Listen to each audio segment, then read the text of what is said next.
참 좋으신 하나님의 은혜와 평강이 이 예배에 오신 여러분과 함께 하시기를 축원드립니다. 한 주간 평안하셨습니까? 감사합니다. 중국 고대사에 등장하는 초나라 항우와 한나라 유방 이야기는 익히 잘 알려져 있습니다. 항우의 군대가 유방의 군대와 싸울 때의 일이죠. 오랜 전투로 양편 군사들은 지칠 대로 지쳐서 군량미마저 바닥을 드러내고 있을 때 화친을 맺고자 했습니다. 하지만 유방의 참모들이 반대하여 그 화친은 결렬되고 항우의 군사들은 유방의 군사들에게 포위되고 말았습니다. 그렇게 포위된 어느 날 밤에 사방에서 초나라의 노래가 구슬프게 들려오는 겁니다. 포로로 잡은 초나라 군사들에게 노래를 부르게 한 것인데 그 초나라 노래 소리가 오랜 전쟁에 지친 초나라 군사들이 그 고향 노래를 듣고는 사기가 떨어지는 겁니다. 여러분 싸울 때는 어때야 돼요? 아주 결기 어린 그 독한 마음으로 싸워야 되는데 고향 노래가 들려오니까 고향 생각이 나고 아주 그냥 가슴이 울리잖아요. 마침내 항우는 유방의 심리작전에 속아서 전투에서 패하고 맙니다. 우리가 잘 아는 사면초가라는 말이 여기서 유래한 거죠.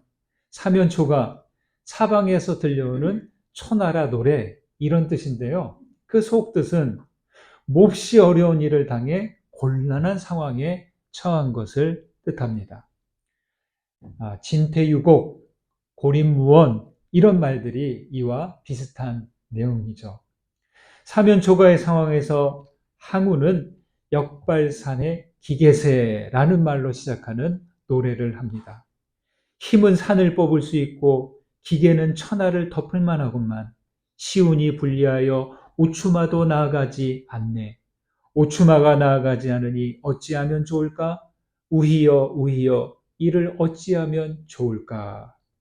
여기에 나오는 오추마는 항우가 타고 다니는 명마, 말을 뜻하고요. 우희는 절세미인 항우의 부인을 말합니다. 이 노래를 끝으로 우희는 스스로 자결하고 항우는 군사 800을 데리고 포위를 뚫고 도망하다가 끝내 장렬한 최후를 맞이합니다. 여러분 인생이 그렇죠. 힘과 부와 권력이 있다 해도 사면초가에 빠지는 것이 우리 인생이라는 겁니다. 어르신들은 지난 세월 동안 이와 같은 경험이 있을 것이고 청년들은 앞으로도 얼마든지 이와 같은 상황에 처할지도 모릅니다. 또 누군가는 지금의 상황이 사면초가의 상황일 수도 있을 것입니다. 여러분 무엇보다도 중요한 것은 어제도 아니고 앞으로 다가올 내일도 아니고 중요한 것은 오늘입니다. 오늘 오도 가도 못하고 고립무원의 상황을 마주할 때 우리는 어떻게 해야 할까요? 애굽을 떠난 이스라엘의 처지가 이와 같았습니다. 10번째 재앙으로 애굽의 바로에게서 완전한 승리를 얻었다고 생각했지만 바로가 군대를 다시 이끌고 쫓아옵니다. 바닷가에 진을 쳤는데 뒤에서 애굽의 병가 부대가 쫓아오는 모습이 보입니다. 아픈 바다, 뒤는 애굽의 군대, 진퇴유곡입니다. 순간 두려움에 휩싸인 백성들은 여호와께 부르짖고 자기들을 여기까지 이끌고 온 모세를 원망하기 시작합니다. 어찌하여 광야에서 죽게 하느냐? 어찌하여 우리를 애굽에서 이끌어냈느냐? 애굽 사람을 섬기는 것이 광야에서 죽는 것보다 낫겠다 이렇게 말이죠. 이렇게 백성들이 원망을 쏟아놓을 때 모세가 소리칩니다. 너희는 두려워 말고 가만히 서서 여호와께서 오늘 너희를 위하여 행하시는 구원을 보라. 여호와께서 너희를 위하여 싸우시리니 너희는 가만히 있을지어다. 이렇게 말이죠. 두려움이 일어날 때 할 수 있는 것 뭘까요? 한 가지입니다. 여호와 하나님을 바라보는 일입니다.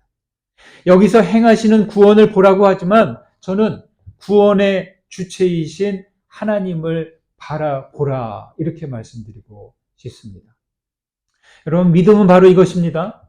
모든 상황에서 하나님의 현존하심을 잊지 않는 것입니다. 제가 모든 상황이라고 했습니다. 하나님은 기쁨과 감사에도 계시고 고통과 절망 가운데서도 현존하시는 하나님, 그 하나님을 잊지 않는 겁니다. 그것이 바로 믿음입니다. 그리고 우리 가운데 함께 하시는 하나님과 함께 믿음의 발걸음 한 걸음 내딛는 것입니다. 오늘도 사면초가 고립무원일지라도 현존하시는 하나님과 함께 앞으로 나아가시는 우리 모두 되시기를 간절히 소망합니다. 10번째 재앙에서 사람과 가축의 처음 난 것들이 모두 죽임을 당했습니다. 이로 인해 바로는 패배를 인정하고 이스라엘을 보내주었습니다.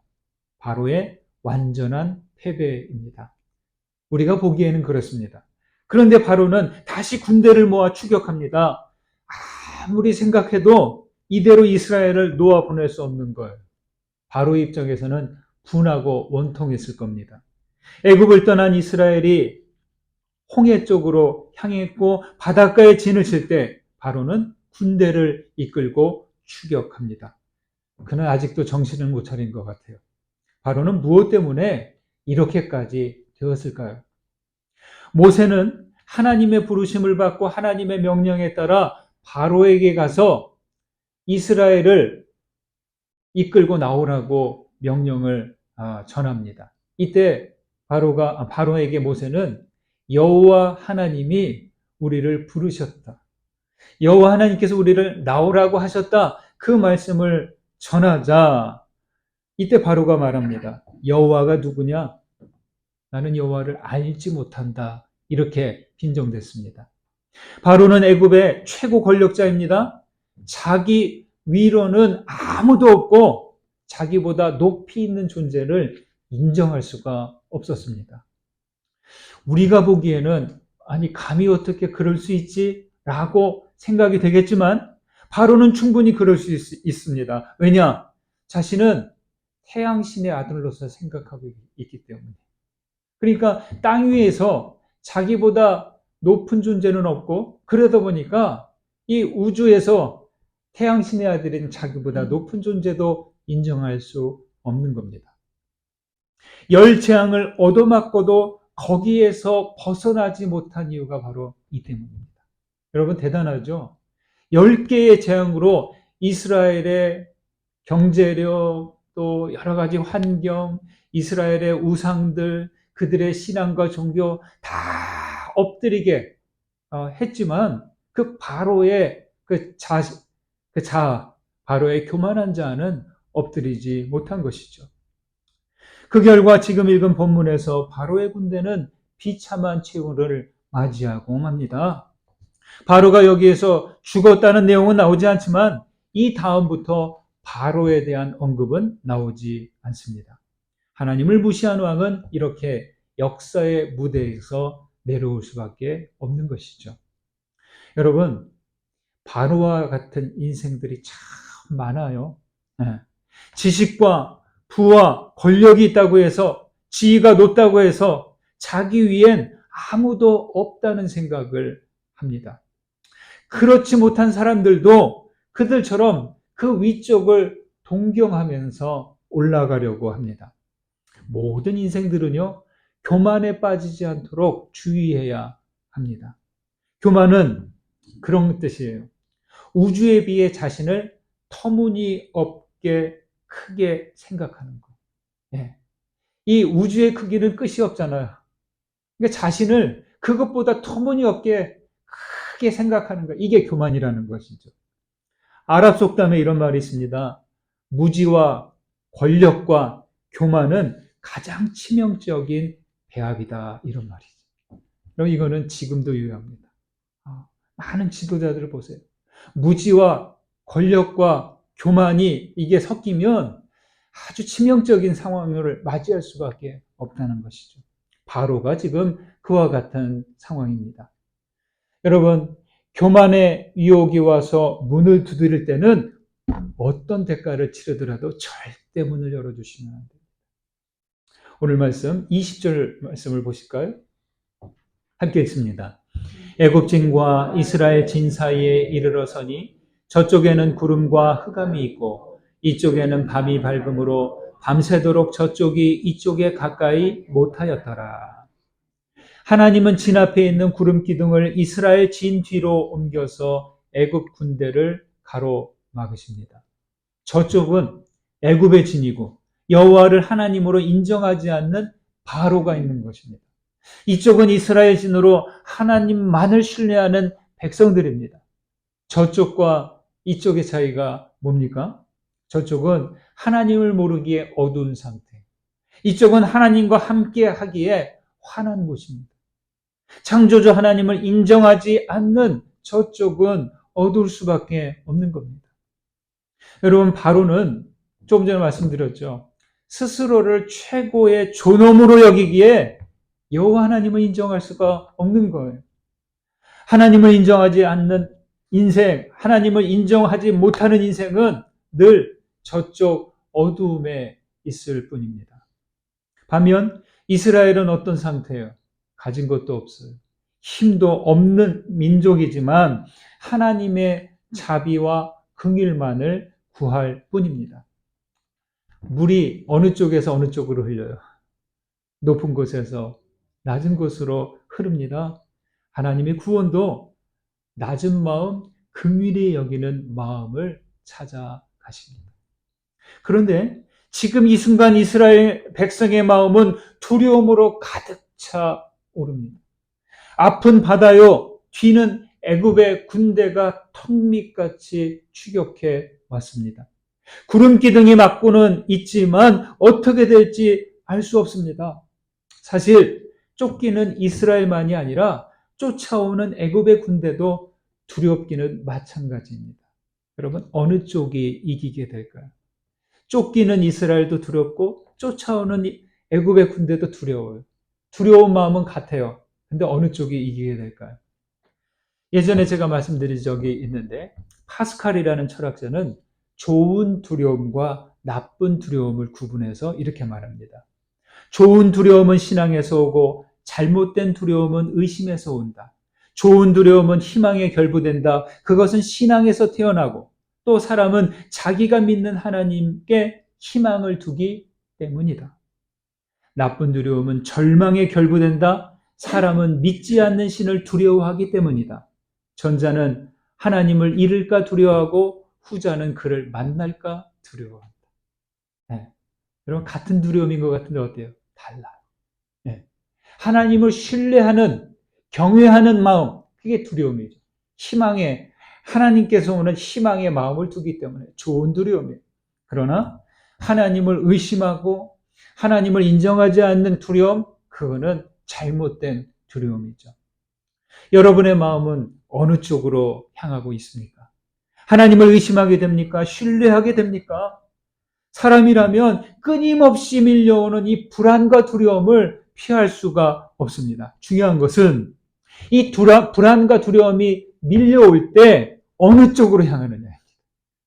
우리는 나쁜 두려움이 아니라 하나님을 신뢰하는 두려움, 하나님을 경외하는 쪽으로 향해야 할 것입니다. 여러분, 하나님을 의심하거나 혹은 절망하지 마십시오. 여호와 하나님을 온전히 신뢰하시며 경외함으로 저쪽이 아닌 이쪽에 계신 분들이 되시기를 간절히 소망합니다. 그 다음 21절, 25절 말씀을 보시겠습니다. 먼저 21절 읽습니다. 모세가 바다 위로 손을 내밀매 여호와께서 큰 동풍이 밤새도록 바닷물을 물러가게 하시니 물이 갈라져 바다가 마른 땅이 된지라. 25절 그들의 병거 바퀴를 벗겨서 달리기가 어렵게 하시니 애굽 사람들이 이르되 이스라엘의 앞에서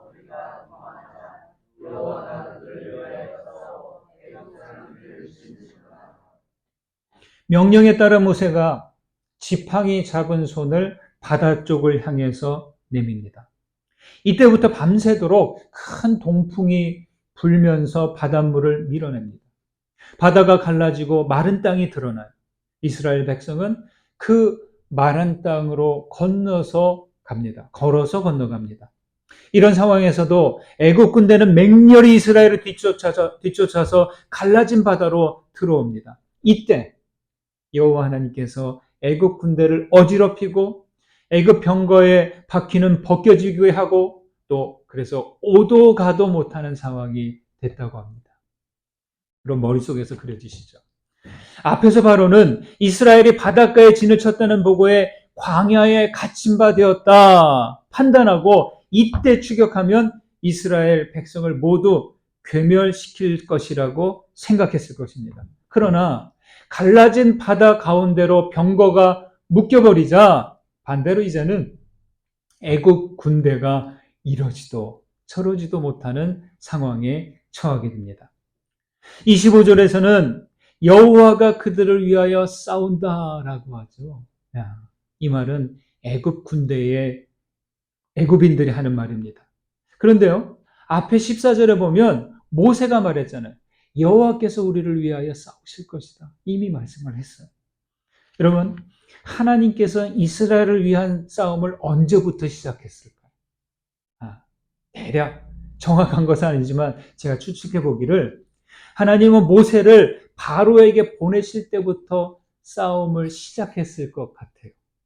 10개의 재앙을 내리셨잖아요. 이거는 그냥 하는 게 아니라 바로와 애굽을 무릎 꿇게 하기 위한 치밀한 전략이에요. 그게 이제 예행 연습이죠. 당신이 하나님께서 어떤 분이신가를 드러내기 위해서 자신을 보이기 위해서 행하신 재앙이죠. 그리고 이제 이 홍해 바닷가 앞에서 있을 때 이스라엘 진 뒤편을 구름 기둥으로 막아주시고 추격해오는 애굽의 병거들을 바닥에 묶어 놓으셨어요. 갈라진 바닷길을 쫓아가는 애굽 군대는 저 앞에 나아가는 이스라엘 백성만 보고 쫓아갑니다. 그들은 지금 그 바다가 갈라졌다는 그 사실 인지했는지 안 했는지 모르겠어요. 오직 저 이스라엘 백성만 보고 쫓아가는 겁니다. 그런데 그들은 만군의 하나님 여호와께서 자기들을 공격하려고 보고 계신 것은 알아차리지 못합니다. 뒤늦게 알아차렸어요. 그 순간 그 갈라진 수벽이 제자리로 돌아가면서 애굽의 군대는 그 물속에서 최후를 맞게 됩니다. 여러분, 이 홍해가 갈라진 이 기적 이야기 우리가 많이 알잖아요. 근데 이 기적을 두고 진짜냐 가짜냐 말이 되냐 안 되냐 자꾸 이런 식으로만 하는데 여기에 초점은 어디 있어요? 여호와께서 이스라엘 위해서 싸우셨다. 이거를 말하기 위해서 이 기적 사건이 있는 거예요. 실제라고 우리는 믿지만 믿지 않는 사람들은 뭐 이 기적이 맞다 아니다 여러 가지를 이야기하는데 중요한 것은 기적 이야기가 여호와께서 이스라엘을 위해서 싸우신다. 여호와께서 하나님을 인정하지 않는 사람 그 애굽을 물리치신다. 이거를 말하기 위해서가 아닌가 저는 그렇게 생각됩니다. 바로 이어진 다음 15장에 보면 모세의 승리의 노래가 나옵니다. 거기서 이렇게 노래합니다. 내가 여호와를 찬송하리니 그는 높고 영화로우시며 말과 그 탄자를 바다에 던지셨음이로다. 깊은 물이 그들을 덮으니 그들이 돌처럼 깊음 속에 가라앉았도다. 여러분, 하나님은 이렇게 자기 백성을 위해 싸우시는 분이십니다. 여러분, 하나님은 출애굽 당시 이스라엘만이 아니라 하나님을 믿는 모든 자녀들을 위해서 싸우신다는 것을 저는 믿습니다. 애굽의 군대는 무엇으로 싸우고 있습니까? 칼과 창과 병거와 같은 것으로 싸우려고 하지만 이런 최신 무기로 싸우는데 하나님은 바람과 물로 싸웠어요. 바람과 물이 하나님의 무기예요. 21절에 큰 동풍이 밤새도록 불었다라고 하잖아요. 이 동풍이 히브리어로 루아흐예요. 루아흐는 바람, 숨, 성령을 말하는 건데요. 이 루아흐는 창세기 1장에 나온 하나님의 신이 수면 위에 운행하더라 했던 그 루아흐입니다.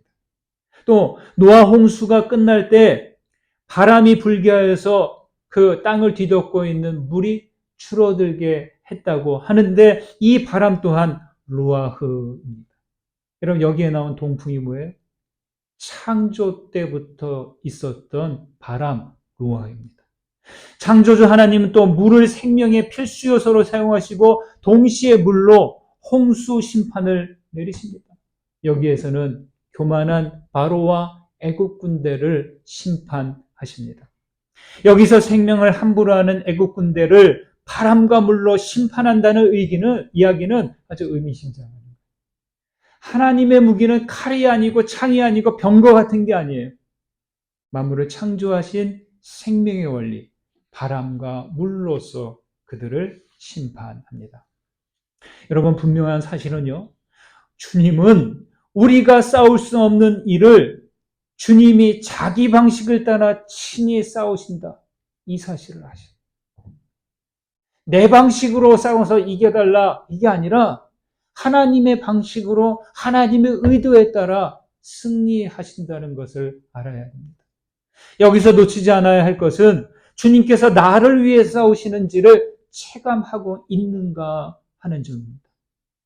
여러분은 주께서 우리를 위해 싸우시고 계심을 알고 계십니까? 하나님의 싸움은 어떤 싸움이냐? 작은 싸움이 아니에요. 구원을 위한 싸움. 하나님의 역사를 이루시고 하나님의 백성들을 구원하시기 위한 싸움이 생명과 평화를 위한 싸움입니다. 여러분은 영적 여정을 하면서 무엇에 쫓기고 계십니까? 두려움 때문에 회피하고 있는 일은 없으십니까? 여러분 두려워하지 마십시오. 가야 하는 길이 있다면 담담하게 믿음의 발걸음 내딛어 가십시오. 내가 싸우려고 하기보다 하나님께서 싸우시게 해야 합니다. 임마누엘 하나님과 함께 그 믿음의 싸움에서 승리하시는 우리 모두 되시기를 간절히 소망합니다. 오늘 말씀에서 반복되는 말씀이 있어요. 21절, 27절, 30절에 나오는데 여러분 눈으로 한번 따라와 보세요. 21절 제가 있습니다.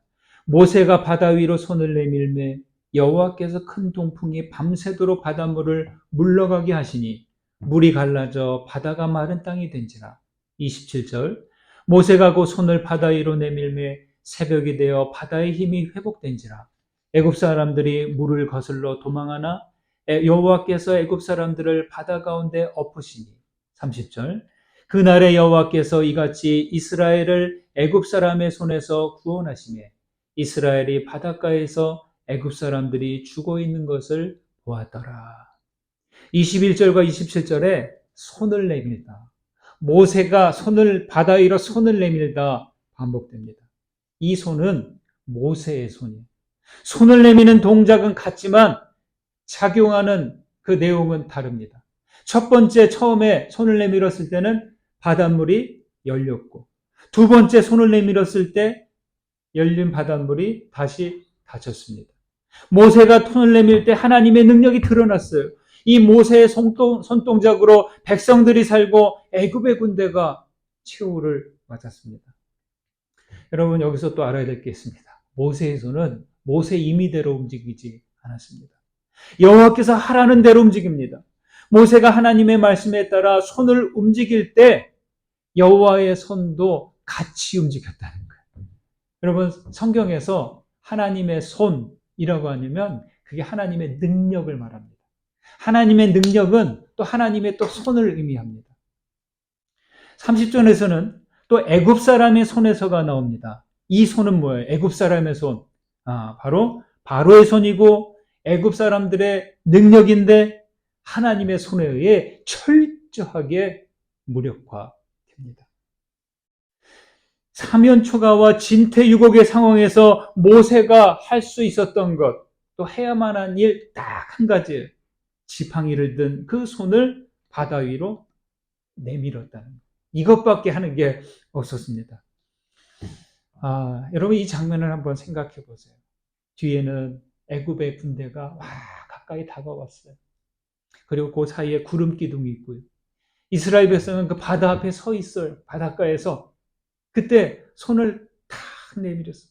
모두가 그 그 가슴에 마음에 불안이 가득 차 있을 때 모세의 손이 탁 든 다음에 그 지팡이 든 손이 바다를 향해 탁 이렇게 뻗습니다. 그때 이제 바다가 갈라지는 거예요. 우리 영화를 많이 봤으니까 좀 상상이 되실 거예요. 모세가 바다 위로 손을 내미는 것은 일종의 신호처럼 보였습니다. 백성들에게는 앞으로 나아가라는 신호이고 하나님께는 하나님, 우리가 준비되었으니 주님의 능력을 드러내십시오라는 신호입니다. 내가 말씀대로 손을 내밀었으니 하나님의 손을 내미셔서 능력을 행하여 주십시오라는 신호죠. 여러분, 믿음을 가진 사람들이 믿음 없는 사람들과 다른 점이 바로 이 부분입니다. 이러지도 저러지도 못할 때 손을 앞으로 내미는 겁니다. 사람의 눈으로는 뒤로는 군대가 보이고 아픈 바다뿐이지만 하나님이 나아가라는 쪽으로 손을 내미는 일, 그것이 바로 신앙인 거죠. 손을 내밀자 바다가 열리고 다시 두 번째 손을 내밀자 바다가 닫힙니다. 그래서 31절 마지막 절에서는 이스라엘이 행하신 그 큰 능력을 보았다라고 합니다. 모세가 두 번째 손을 내밀었는데 모세의 능력이 아닌 여호와께서 행하신 그 큰 능력이라고 합니다. 모세의 손은 하나님의 손이고 하나님의 능력과 연결된 손입니다. 다시 말해 하나님의 손은 능력은 모세의 손을 통해서 역사하십니다. 여러분, 모세의 손과 하나님의 손은 동기화된 거예요. 우리 동기화라는 말 많이 쓰지 않습니까? 신앙은 이거예요. 내 뜻으로 신앙하는 게 아니라 내 뜻이 하나님의 뜻에 동기화되는 거예요. 그게 바로 신앙인 것입니다. 여러분, 하나님은 하나님의 일을 위한 손을 필요로 하십니다. 너무 특별하게 혹은 너무 거창하게 생각하지 않으셨으면 좋겠습니다. 작게 생각하세요. 나에게 작은 사랑, 베푸는 손길, 돌봄과 위로의 손, 격려의 손, 돕는 손, 붙들어주고 이끌어주는 손, 그리스도의 이름으로 이웃에게 내미는 따뜻한 손길, 그 손이 필요합니다. 그렇게 시작하다가 말씀에 따라 손을 내밀면 그 손을 통해서 하나님의 손과 능력이 동기화되어서 역사가 이루어지는 것이죠. 나의 능력으로 행하는 것 아니죠. 우리는 그저 손을 내밀면 됩니다. 여러분, 다른 손 말고 믿음의 손을 내미십시오. 세상이라는 바다 위로 내 믿음의 손을 내미는 겁니다. 그렇게 손을 내밀 때 하나님의 능력이 드러나실 겁니다. 하나님을 모르는 저쪽의 사람이 아니라 현존하시는 하나님과 함께하는 이쪽의 사람들이 되셨으면 좋겠습니다. 때론 두려움에 사로잡히기도 하겠지만 우리를 위해 싸우시는 하나님을 신뢰하시고 뒤가 아닌 앞으로 나아가야 하는 쪽을 바라보십시오. 그리고 여러분의 손을 여러분 앞에 있는 세상이라는 그 바다 위로 손을 내밀 때 하나님의 능력이 온전히 드러나게 되시기를 주님의 이름으로 축원드립니다. 받은 은혜 생각하면서 거듭의 기도 드리십니다. 말씀 가운데 울림이 되고 깨달아진 것, 그 말씀을 붙드시고 하나님께 기도하시기 바랍니다. 기도하시겠습니다.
하나님, 인생은 사면초가와 같은 어려운 상황에 처했을 때 두려움에 휩싸여 원망하고 낙심합니다. 주님, 우리에게 믿음을 더하시어 가만히 서서 우리를 위해 행하시는 주님의 구원을 보게 하옵소서. 하나님, 우리는 주님을 모르는 저쪽이 아니라 창조와 구원이신 하나님만을 신뢰하는 이쪽 사람이 되기를 원합니다. 자비하신 주님, 오도 가도 못하게 될 때 낙심하지 않도록 우리에게 믿음을 더해 주옵소서. 주님께서 가라고 하는 쪽에 바다가 놓여 있을지라도 그 위로 손을 내밀겠습니다. 하나님, 우리가 손을 내밀 때 하나님의 능력을 보이시고 하나님의 역사를 이루어 주옵소서. 예수 그리스도의 이름으로 기도드립니다. 아멘.